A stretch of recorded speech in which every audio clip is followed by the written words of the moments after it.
Chapter 1. The first session with yourself. What if the answers you've been searching for weren't hidden in someone else's advice, but buried quietly inside you, just waiting to be heard? Let's begin here, not on a therapist's couch, not in a clinical setting, but right where you are. This is your first session, and your therapist is you. Self-therapy doesn't begin with solutions.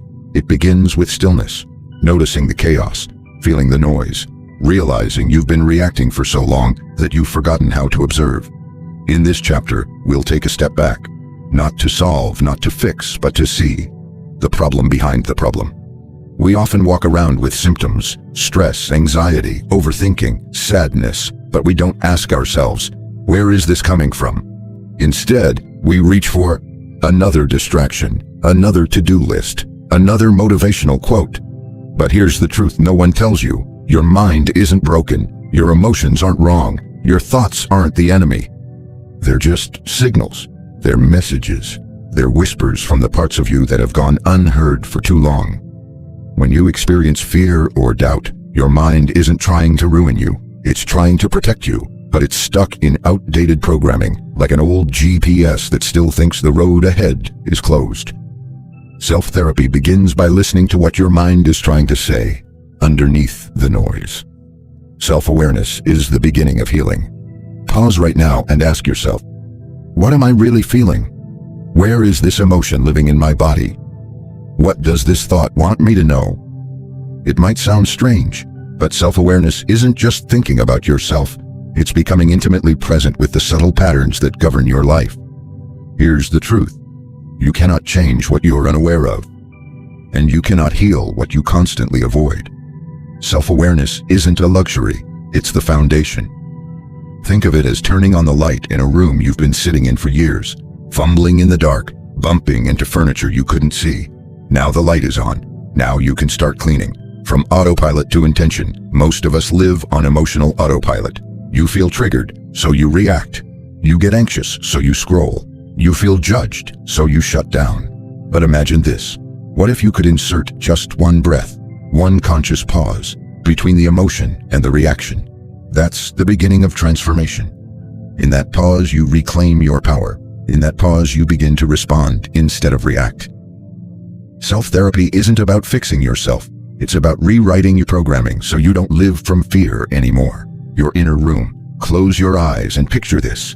There's a quiet room inside your mind. No opinions, no noise, no expectations, just you and your thoughts. It's here that real healing begins. Not on Instagram, not in self-help quotes, but in your willingness to sit with yourself with patience, compassion, and curiosity. This room isn't always comfortable. There might be dust, there might be echoes, but every time you return, it becomes more familiar, more safe, more yours. You are not your anxiety. You are not your past. You are not broken. You are the space that holds it all. And you have the power to make sense of it, one insight at a time. Practical exercise, the mirror journal. Here's your first tool, the mirror journal. Every morning or night, ask yourself, what emotion is dominant in me right now? What do I believe about myself because of this emotion? What might I say to a friend feeling this way? Write down your answers. Read them out loud to yourself. This is how you begin to parent your own mind. The truth about self-therapy. You won't always get it right. You'll still have hard days. Your mind will wander. Old patterns will resurface. But with every moment of honesty, with every breath of awareness, you are slowly, gently becoming your own healer. And that is where the journey begins. Welcome to self-therapy. Your next breakthrough isn't somewhere out there. It's already within you. All you have to do is listen. Chapter 2. The Emotional GPS. Learning to read what you feel. Your emotions are not interruptions to your journey. They are the guideposts. Imagine driving without a GPS. You feel lost, confused, and frustrated. That's how most of us live, emotionally lost, because we were never taught how to read the emotional signals that rise within us. We treat emotions like obstacles. But what if they're actually the map, the myth? Emotions are weakness. Society has programmed us to believe, don't cry, be strong. Push your feelings aside and keep going. Emotion gets in the way of logic. But here's the truth. Emotions are data. They're not weakness. They're wisdom. They tell you what matters. They point to your boundaries. They highlight your fears and your deepest desires. You don't have to obey every emotion, but you do need to understand them. Because when you ignore your feelings, they don't disappear. They just hide and grow louder. What anger, sadness, and anxiety are really saying? Let's decode some common emotions. Anger isn't just rage. It's a sign of a boundary being crossed. It means something isn't right. I need to stand up. Sadness isn't weakness. It's grief. It's your body letting go. It means something valuable was lost. Please give me space to mourn. Anxiety isn't just nerves. It's the mind preparing for threat. It means I'm overwhelmed. I need clarity and calm. Each emotion is a messenger, but most of us shoot the messenger instead of listening. Self-therapy invites you to do the opposite. Emotional literacy is self-mastery. Think about this. If someone gave you a book in a language you didn't understand, would you get mad at the book? No. You'd learn the language. Your emotions are the same. They are messages written in the language of energy and sensation. If you can learn to translate them, you can learn to master your internal world. This is what emotional intelligence really is. And it begins with curiosity, not control. The feel to heal method. Here's a tool you can use today. It's simple but powerful. Step 1, name it. Say the emotion out loud. I feel overwhelmed. I feel ashamed. Naming gives it structure. Without naming, emotions stay vague and scary. Step 2, locate it. Where is it in your body? Your chest, your stomach, your throat. Don't analyze, just observe. Step 3, ask it. What are you trying to show me? What do you want me to know? Step 4, accept it. Don't argue with it. Don't rush it away. Let it be. Let it speak. Let it soften. This is how emotion turns into transformation. The power of emotional honesty. Emotional suppression is a silent killer. It looks like strength on the outside, calm, composed, unbothered. But inside, you're tired, you're heavy, you're carrying too much. Being emotionally honest doesn't mean you fall apart. It means you give yourself permission to be real. And realness is where healing begins. Journaling prompt. The 3 emotion check-in. At the end of today, ask yourself, what were the 3 strongest emotions I felt today? What caused each one? What might each emotion be teaching me? Write it down, no filters. This will help you start recognizing patterns. For example, you might realize, I get anxious every time I check my email.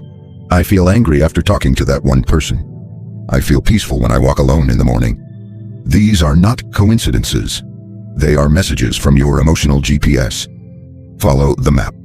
Feelings are not facts, but they are clues. Now hear this clearly. Your emotions are valid, but they are not always true. Just because you feel unlovable doesn't mean you are. Just because you feel unsafe doesn't mean you're in danger. But those emotions still matter, because they're pointing to something inside you that needs attention. Self-therapy isn't about fixing emotions. It's about using them, learning from them, letting them guide you, not control you. You've spent most of your life reacting to your emotions. Now you're learning to respond to them. That's emotional maturity. That's self-leadership. And that's the next step in your healing journey. You are not broken. You are just learning to listen. Chapter 3. Inner Dialogue, Transforming the Voice. Inside your head, the most powerful words you will ever hear are the ones you say to yourself. It's not the world that talks to you the most. It's you. That quiet voice that never seems to sleep. The narrator of your life. The voice inside your head. Sometimes it's kind. Sometimes it's cruel. But more often than not, it's invisible and incredibly powerful. Your inner dialogue isn't just commentary. It shapes your beliefs.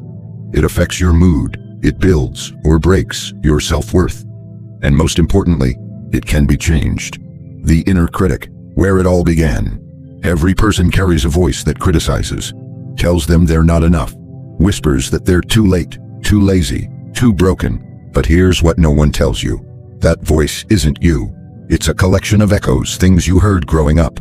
Maybe from a harsh parent, maybe from a careless teacher, maybe from your own fear trying to protect you. This inner critic believes it's keeping you safe, but in reality, it's keeping you small. Self-therapy teaches you to recognize this voice, not obey it. You are not your thoughts. Let's get one thing straight. You are not the voice in your head. You are the one listening to it. You are the observer. Once you realize this, a door opens. You're no longer trapped inside a mental prison. You become the builder of your own mindset. From this space, you can start to ask, is this thought helpful or hurtful? Would I say this to someone I love? What's a more compassionate truth? This is where the transformation begins. The power of rewriting the script. Imagine your mind as a stage. The critic walks on with a loud mic. You will never succeed. You always mess it up. You're not lovable. Now imagine handing the mic to another voice. One that says, you're learning. You're human. You are worthy right now. The first voice won't disappear overnight. But the more you choose the second one, the more powerful it becomes. This isn't toxic positivity. It's conscious self-compassion. Tool, catch, challenge. Change. Here's your next self-therapy tool. 1. Catch the thought.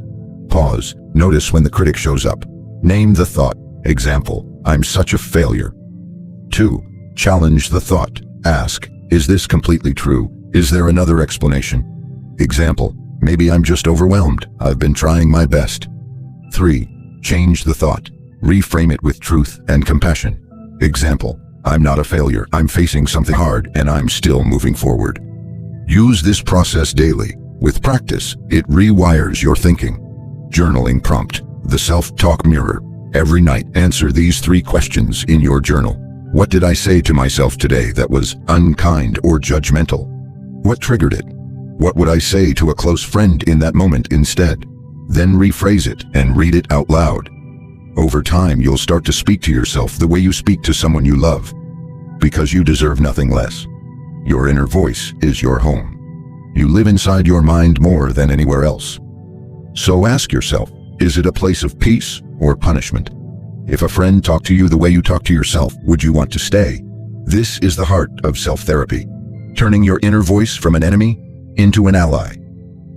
You won't silence the critic completely, but you can choose who you give the microphone to. Every single day.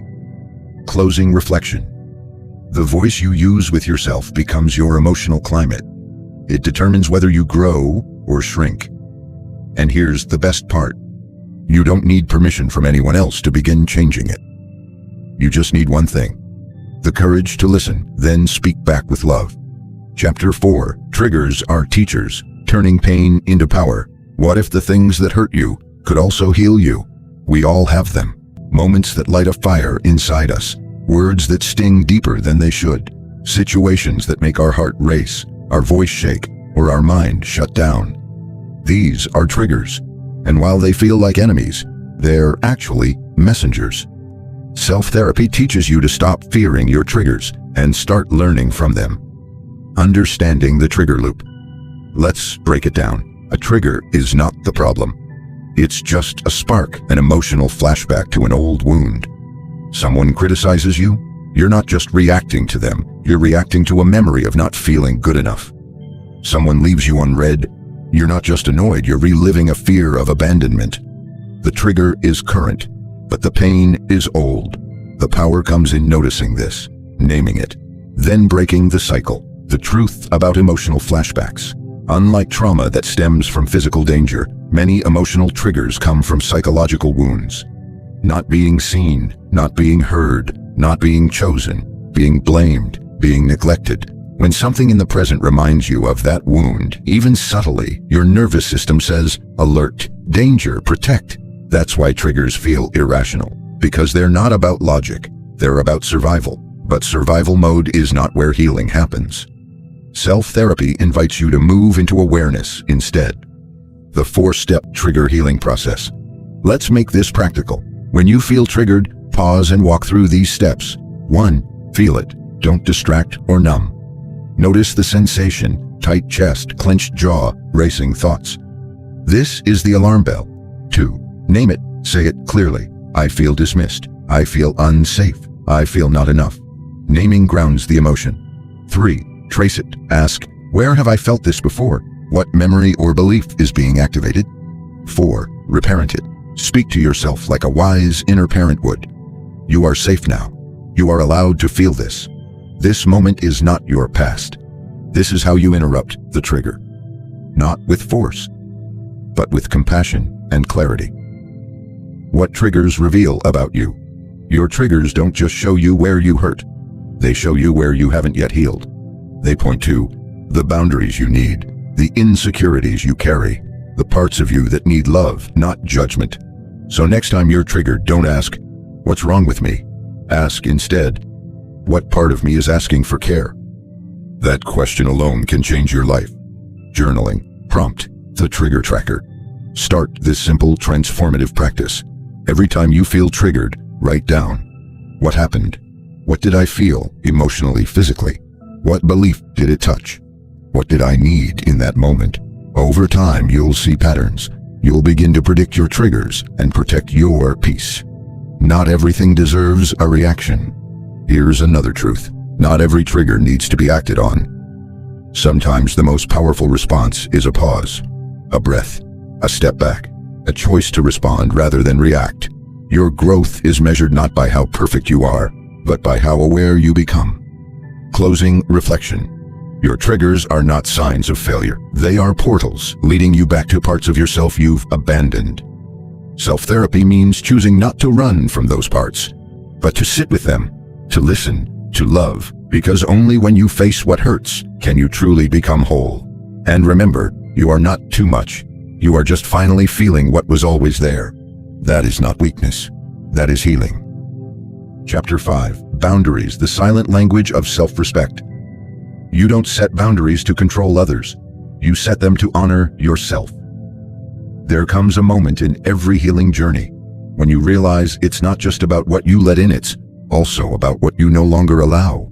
This is where boundaries enter. They're not walls, they're doors, and you hold the key. Boundaries are not selfish. They're sacred. They say, "I love you and I love me too." Why we struggle to set boundaries. Most people don't struggle with knowing what they want. They struggle with the guilt of asking for it. Maybe you were raised to believe saying no is rude.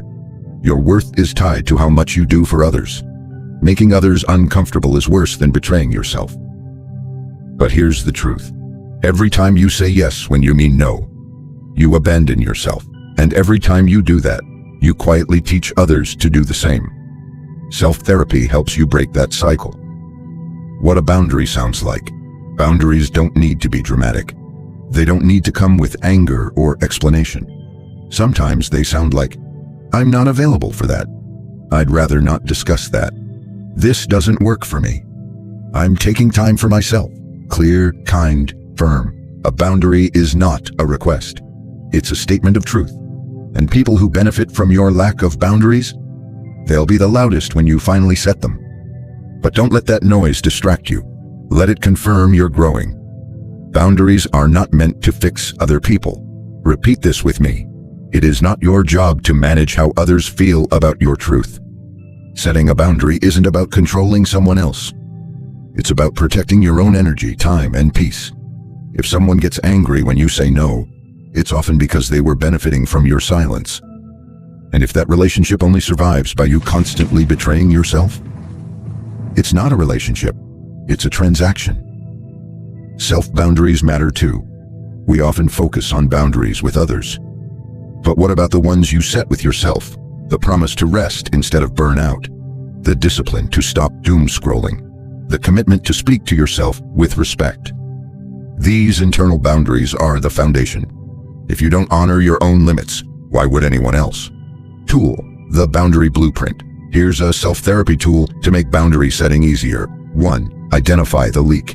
Where in your life do you feel resentment, dread, or exhaustion? That's where a boundary is needed. 2.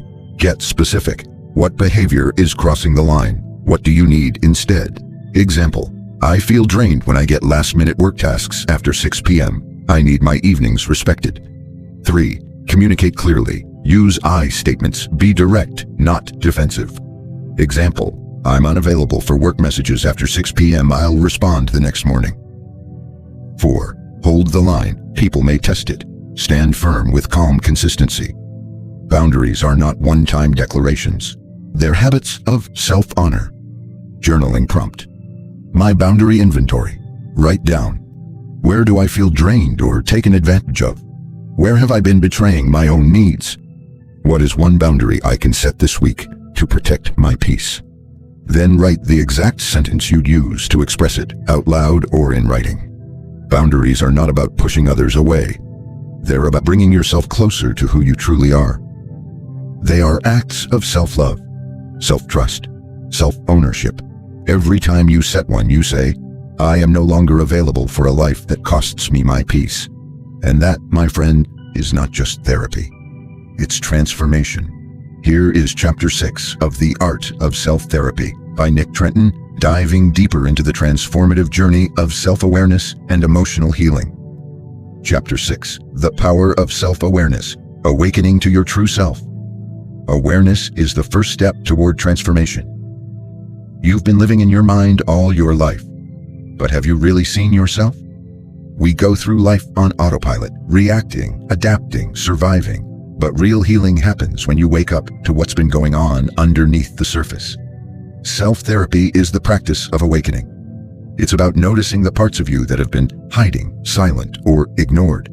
And when you finally see them, everything changes. The default mode of life. It's easy to let life take the lead, to fall into patterns, relationships, and choices that are comfortable, even if they don't serve you. This is the default mode of being. But default mode is also where we lose ourselves, where we keep repeating the same patterns, where we make decisions that aren't really ours. Self-awareness asks you to stop running on autopilot. It invites you to look closely at what's happening in your mind, emotions, and choices. When you develop the ability to step back and observe your thoughts, feelings, and behaviors, you awaken from that autopilot sleep. You realize something. You are not the sum of your automatic reactions. You are the one who chooses them. The inner observer, your true self. In the midst of all your thoughts, feelings, and noise, there is a place of stillness. A space that observes but does not judge.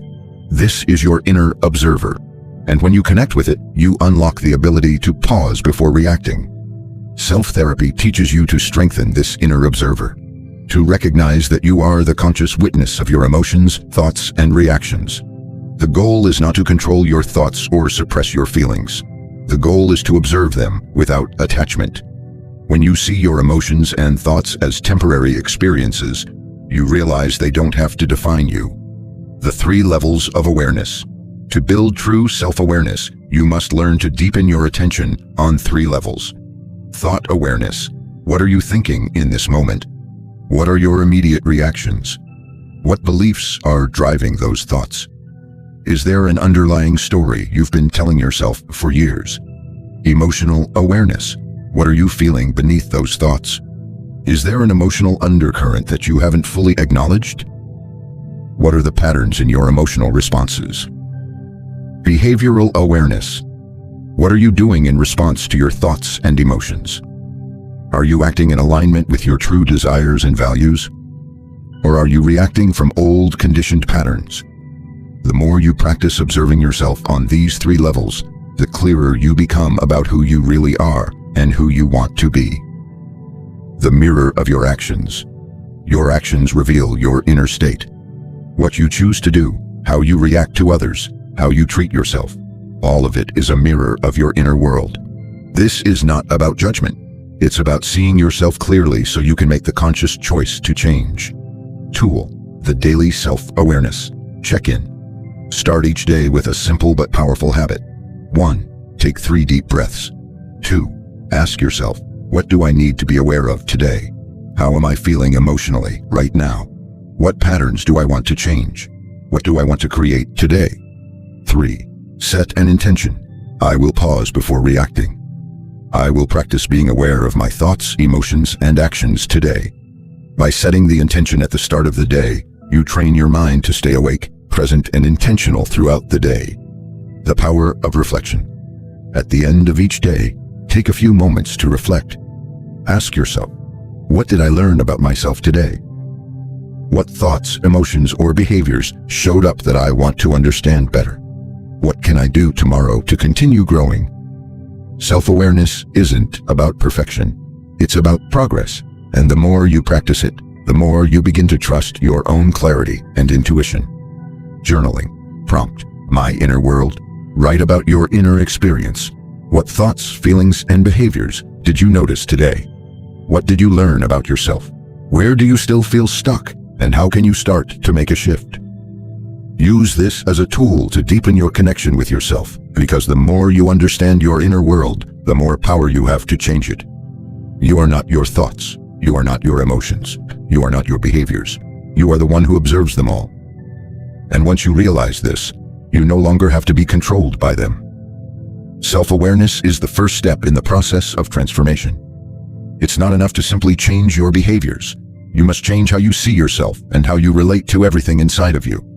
And as you continue to observe, to witness, to pause and reflect, you'll realize something profound. The more you see yourself clearly, the more you can become who you were always meant to be. Chapter 7. Emotional Regulation. Mastering the Storm Within. You can't control the waves, but you can learn to surf. Your emotions are powerful forces. They surge within you, sometimes in ways that seem uncontrollable. But just like the ocean waves, emotions are not permanent. They rise, peak, and fall. In self-therapy, you learn not to be at the mercy of your emotions, but to master the art of emotional regulation. This doesn't mean suppressing or denying your feelings. It means understanding and working with them. It means surfing the storm rather than being dragged under by it. The truth about emotions. Emotions are often seen as either positive or negative, but they are neither. They are simply messages, information about your inner state, your needs, your desires. Anxiety? It's a signal that something feels uncertain or unsafe. Sadness? It's an invitation to process loss. Anger? It's your body telling you that a boundary has been crossed. Emotions in their purest form are neither good nor bad. They're your inner compass. The key is learning to listen to them without becoming consumed by them. The cycle of emotional reactivity. One of the biggest challenges people face is emotional reactivity. It's the knee-jerk reaction to something that pushes you into an emotional state: anger, frustration, sadness, or anxiety. Reactivity looks like snapping at someone in frustration, going into a spiral of negative thoughts when something doesn't go right, seeking comfort in unhealthy habits, overeating, substance use, etc. When emotions become overwhelming, it's the opposite of emotional regulation. Regulation means recognizing what's happening within you before you react. It means pausing, checking in with yourself, and then deciding how to respond consciously. The power of the pause. The pause is your superpower. It's the moment between stimulus and response. It's where you can choose how you want to act, rather than just reacting automatically. The more you practice this pause, the more powerful it becomes. And the more you allow yourself to feel your emotions without being swept away by them. Tool: the 5-minute emotional reset. This tool is designed to help you regain control when you feel overwhelmed by your emotions. 1. Step back for a moment. Find a quiet place or simply step away from the situation. 2. Breathe deeply. Take a few slow, deep breaths to activate your parasympathetic nervous system and calm your body.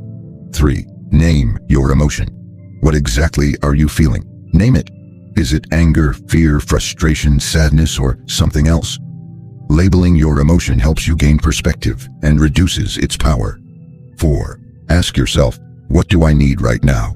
What's the underlying need or desire that the emotion is pointing to? Are you feeling disrespected? Are you in need of reassurance? Are you hungry for rest? 5. Choose a conscious response. What can you do in this moment to honor your emotions without being controlled by them? Can you take a break, communicate your needs, or give yourself some self-compassion? The importance of self-compassion. Self-compassion is at the core of emotional regulation. It's about being gentle with yourself when emotions arise, rather than judging yourself for having them. If you feel sad, tell yourself, it's okay to feel this way. I'm here for you. If you're angry, remind yourself, it's okay to feel anger. I'll use this energy to make things better, not hurt others. Being compassionate with yourself doesn't mean giving in to your emotions. It means accepting them without shame or guilt.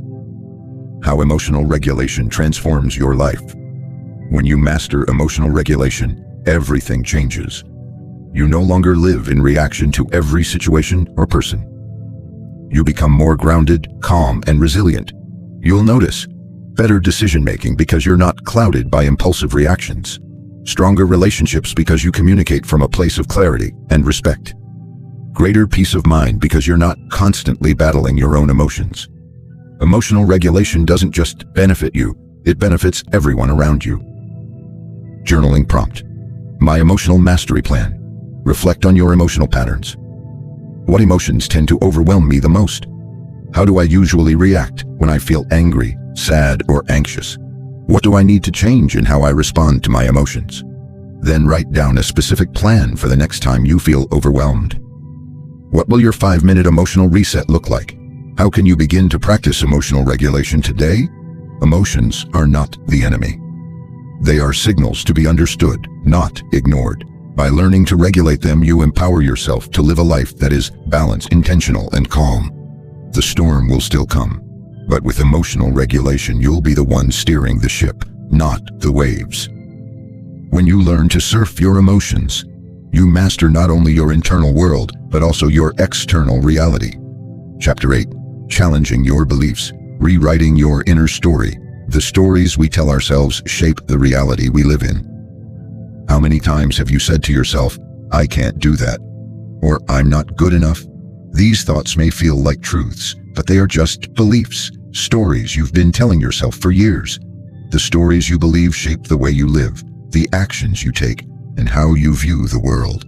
If you're stuck in a negative cycle, it's time to start challenging these beliefs. It's time to ask, are these stories really true, or have I been telling myself lies? The power of beliefs. Our beliefs are like the lens through which we view the world. They determine how we perceive our experiences, how we interpret our failures, and how we react to challenges.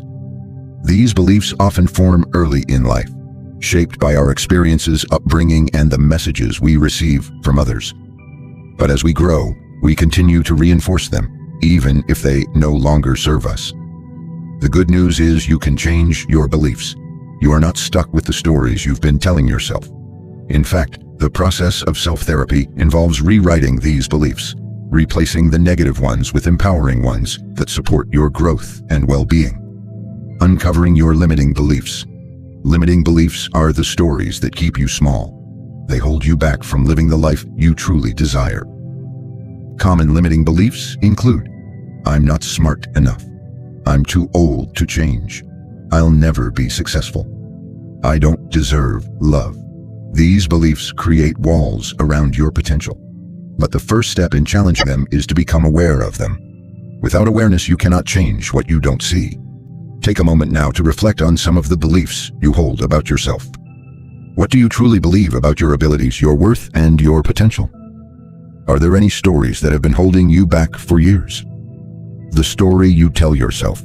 The most powerful belief is the one that shapes your identity. If you believe you are a failure, you will act like one. If you believe you are unworthy of love, you will struggle to accept love from others. If you believe you are incapable of achieving your goals, you will give up before you even try. But the opposite is also true. When you believe you are capable, worthy, and strong, you begin to take actions that align with those beliefs. Your identity is not fixed. It is shaped by the stories you tell yourself. And when you rewrite those stories, you rewrite your life. The process of rewriting your beliefs. Rewriting your beliefs begins with a shift in perspective. It involves actively questioning the stories you've been telling yourself and replacing them with new, empowering ones. Here's how to do it. Identify the belief. What's the negative or limiting belief that is holding you back? Write it down. Be honest with yourself. This is the starting point. Examine the evidence. Ask yourself, is this belief really true? What evidence do I have to support it? You may find that the belief is based on old experiences or assumptions, not on current facts. Challenge the belief. Is there another way to look at this? For example, if you believe I'm not good enough, challenge yourself by asking, what is the evidence that shows I am enough, just as I am? Replace with an empowering belief. Choose a new belief that serves you better. It might be something like, I am capable of achieving my goals. Repeat this new belief to yourself daily, especially when the old one resurfaces. Take action. Change only happens when you take consistent action. Align your behaviors with your new belief. If you believe you are capable, start doing things that demonstrate your capability. The role of affirmations. Affirmations are a powerful tool for rewiring your beliefs. They are positive statements that help shift your mindset and reinforce the new story you are telling yourself. For example, if you struggle with the belief that you're not good enough, try these affirmations. I am worthy of success and happiness. I am capable of achieving anything I set my mind to. I have everything I need to create the life I want. Repeat these affirmations regularly, especially when self-doubt arises. Over time, you will start to believe them, and your actions will follow. Tool: the Belief Transformation Exercise. Take a few minutes each day to practice this belief transformation exercise. 1. Write down one limiting belief you have. Be honest with yourself and choose one belief that has been holding you back. 2. Challenge that belief. What evidence do you have that contradicts this belief? Can you think of any experiences, successes, or positive feedback that show this belief is false? 3. Write down a new empowering belief. Replace the limiting belief with one that supports your growth. Make sure it is positive, specific, and present tense. For example, I am constantly learning and improving. 4. Affirm your new belief. Say your new belief out loud. Repeat it to yourself daily. Feel the truth of it in your body and mind. The importance of consistency. Changing your beliefs takes time. It's not a one-time exercise, but a consistent practice. As you continue to rewrite your beliefs, you will start to notice shifts in your thoughts, feelings, and behaviors. The more you align your actions with your new empowering beliefs, the stronger they will become. You'll notice that the old stories begin to lose their power. You'll start taking risks, setting bigger goals, and achieving things you once thought were impossible. This is the process of transforming your mind and your life. Journaling prompt. My new belief. Take a few minutes to reflect on your current beliefs. What negative beliefs do I hold about myself or my abilities? What evidence do I have that contradicts these beliefs? What new empowering belief can I adopt to replace the old one? Write about your process of transformation and set an intention to consistently challenge and rewrite your beliefs. Closing reflection. The stories you tell yourself shape the reality you experience. By challenging your limiting beliefs and replacing them with empowering ones, you can transform your life in profound ways. Remember, you are not bound by the past. You are free to write a new story, one that aligns with your true potential. Every belief is just a thought, and every thought can be changed. You have the power to rewrite your inner narrative, step by step, and to create the life you've always dreamed of. Chapter 9. The Art of Forgiveness. Releasing the past to move forward. Forgiveness is not something we do for others. It is something we do for ourselves. Forgiveness is one of the most powerful tools you have in your self-therapy journey. It's a way to release the pain, anger, and resentment that keep you stuck in the past. Many people think forgiveness means excusing someone else's behavior. But true forgiveness is about freeing yourself from the burden of holding onto negative emotions. Forgiveness doesn't mean forgetting or condoning the wrong that was done. It simply means choosing to release the grip that the past has on you. Why forgiveness matters. Holding on to grudges or resentments takes a heavy toll on your mental and emotional health. When you carry this weight, it drains your energy and keeps you stuck in old stories of hurt and betrayal.